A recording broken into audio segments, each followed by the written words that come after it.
that, we're going to go right to the phones. We're going to go to Mark in Inglewood, California, listening on KKLA. Mark, are you there, man?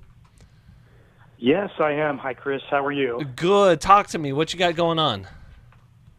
Well, I have a question. I was wondering if I could just set it up a little bit, or if you want me to ask the question right away, I can do that. Well, yeah, ask the question and then give us a little bit of the background.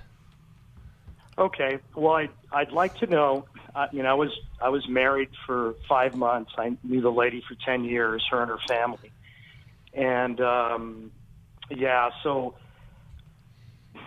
we had a great marriage, and then all of a sudden I came home from work one day and everything was gone.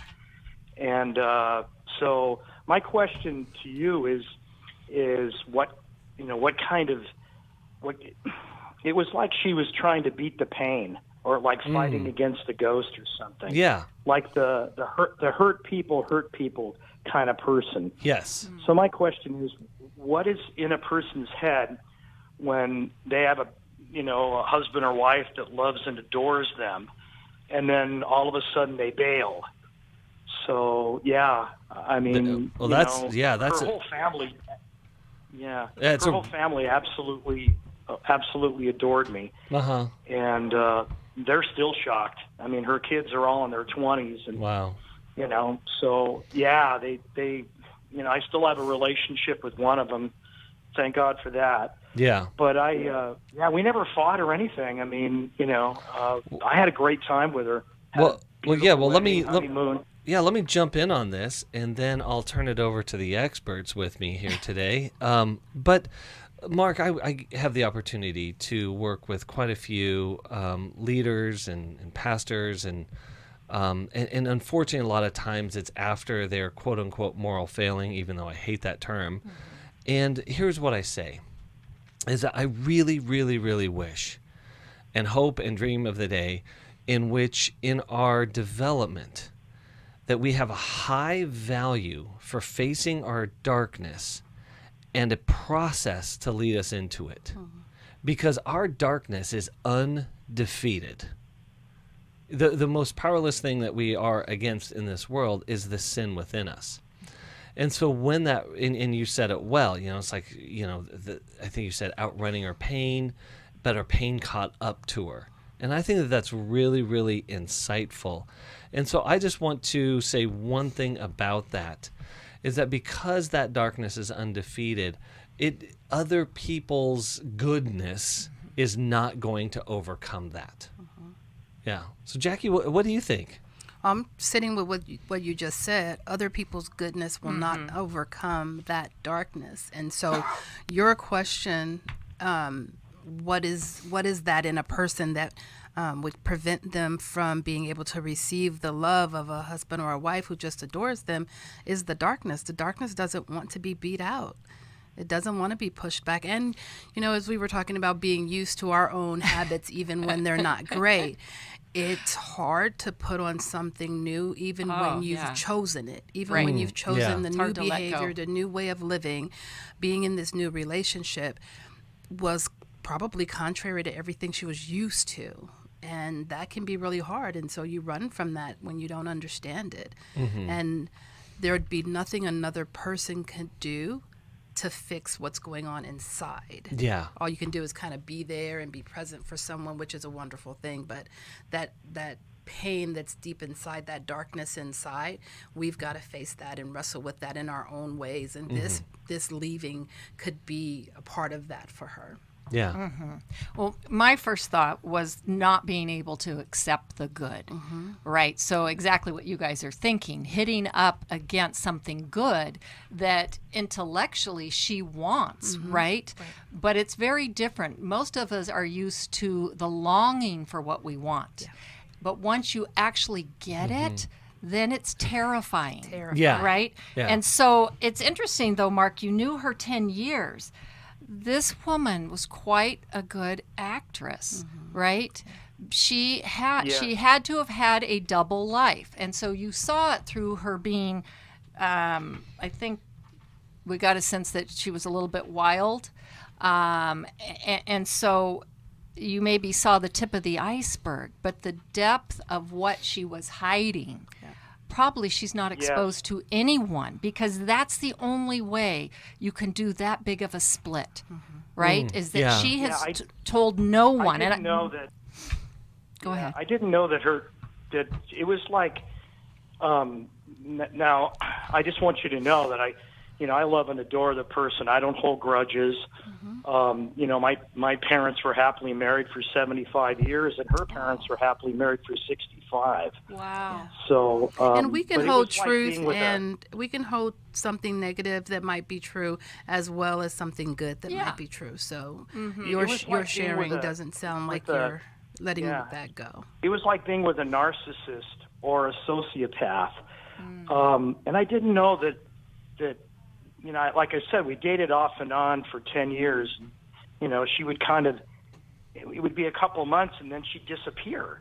And so I had, don't get me wrong, I had a great time with her.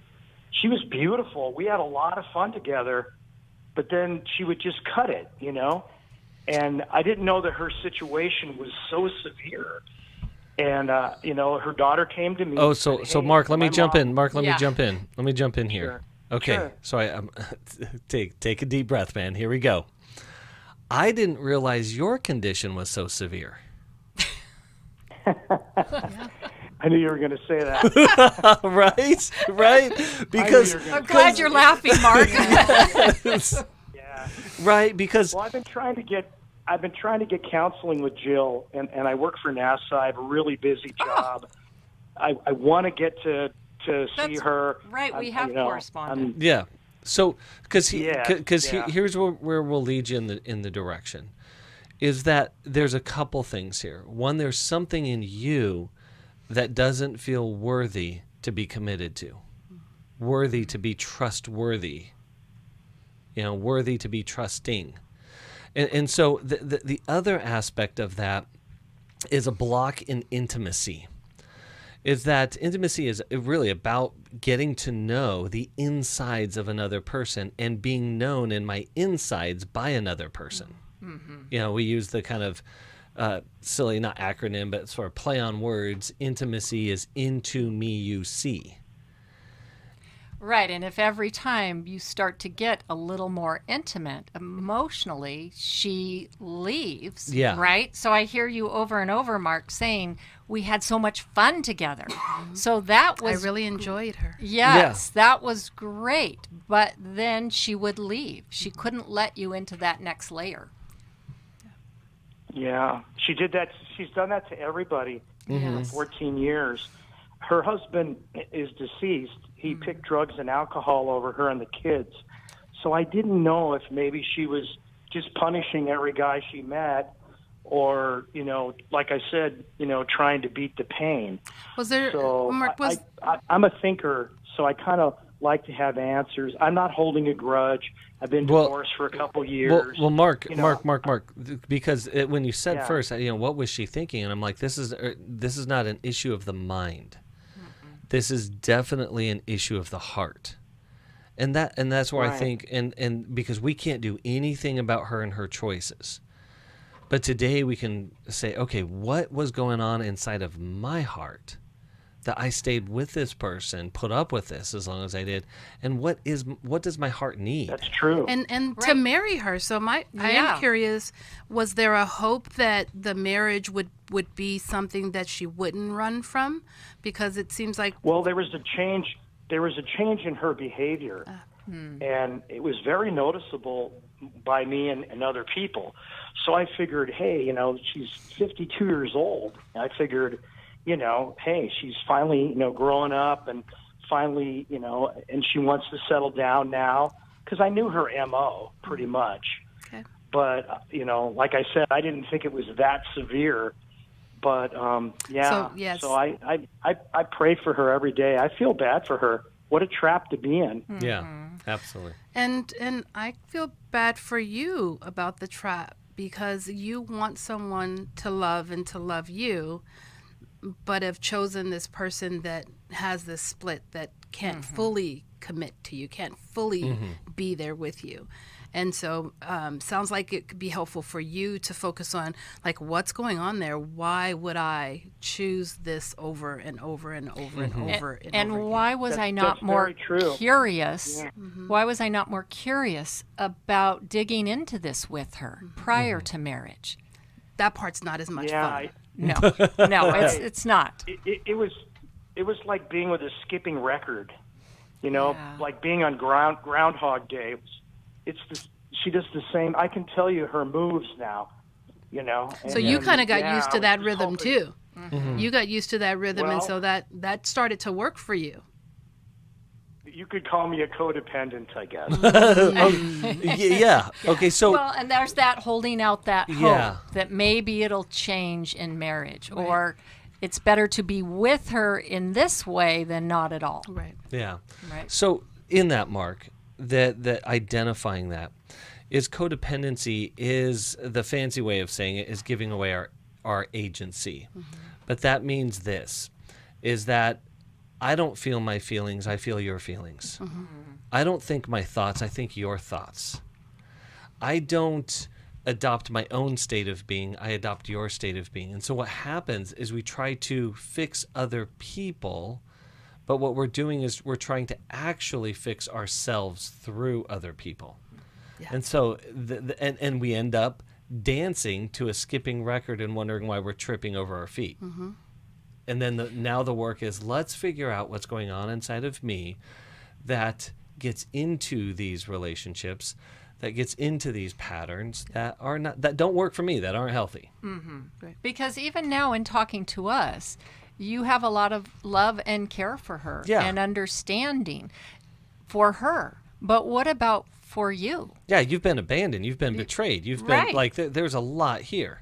Yeah. And like I said, we can hold two things Yeah. at once. We can hold that you love her and that you're a Yes. forgiving person and that you don't hold grudges. We can hold that.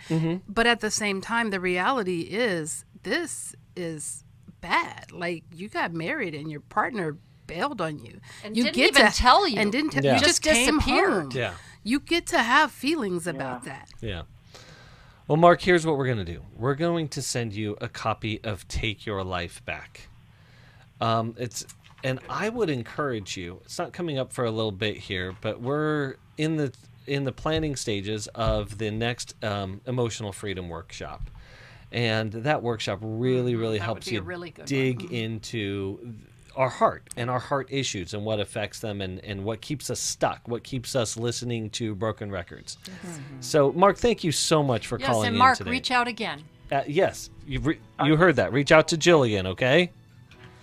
You guys are great. Thanks a lot. No, you really opened up a lot of doors for me to think about stuff about myself. So, yes. Yeah, you get to definitely. focus on you. Put your mask on first. Absolutely. We love you. We want you to love you. Yes. And be able to receive that love from around you as well.